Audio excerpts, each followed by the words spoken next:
చాలా మంది అనుకుంటారు మేకప్ ఆర్టిస్ట్ లైఫ్ బాగుంటుంది, లగ్జరీగా, చాలా ఈజీగా, తక్కువ టైంలో 2-3 అవర్స్లోనే ఎక్కువ మనీ అనేది వీళ్ళు ఎర్న్ చేసుకుంటారు అని అనుకుంటారు. నిజానికి చెప్పాలంటే మేకప్ ఆర్టిస్ట్ లైఫ్ ఎలా ఉంటుంది అనేది ఒక మేకప్ ఆర్టిస్ట్కి మాత్రమే తెలుస్తుంది. ఎందుకనంటే మాకు మిడ్ నైట్ టైంలో ముహూర్తాలు ఉంటాయి. ఆ టైంలో మేమున్న లొకేషన్ నుంచి క్లయింట్ ఉన్న లొకేషన్కి వెళ్ళి మేకోవర్ చేస్తాము. మేము చేసిన మేకోవర్ క్లయింట్కి నచ్చినంత వరకు మాకు టెన్షన్గానే ఉంటుంది.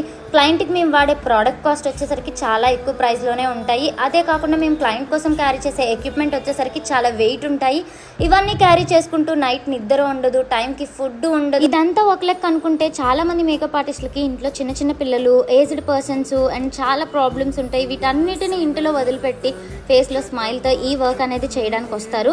ఇందులో చాలా మంది బిగినర్స్ ఉన్నారు. వాళ్ళకి అన్ సీజన్లోనే కాదు, సీజన్లో కూడా వర్క్స్ అనేవి చాలా తక్కువగా వస్తాయి. అదే కాకుండా వాళ్ళు కోర్స్ నేర్చుకోవడానికి చాలా ఎక్కువ బడ్జెట్ పెట్టి నేర్చుకుంటారు. వాళ్ళకి తెలియకుండానే ఎక్కువ ప్రోడక్ట్ తీసుకొని చాలా ఇబ్బంది కూడా పడుతుంటారు. సో ఇన్ని స్ట్రగుల్స్ ఉన్న మా ఫేస్లో హ్యాపీనెస్ అనేది ఎప్పుడు వస్తుందంటే, క్లయింట్ మేము చేసిన మేకోవర్ నచ్చింది అనే ఒక్క మాటతో మాకు హ్యాపీనెస్ వస్తుంది.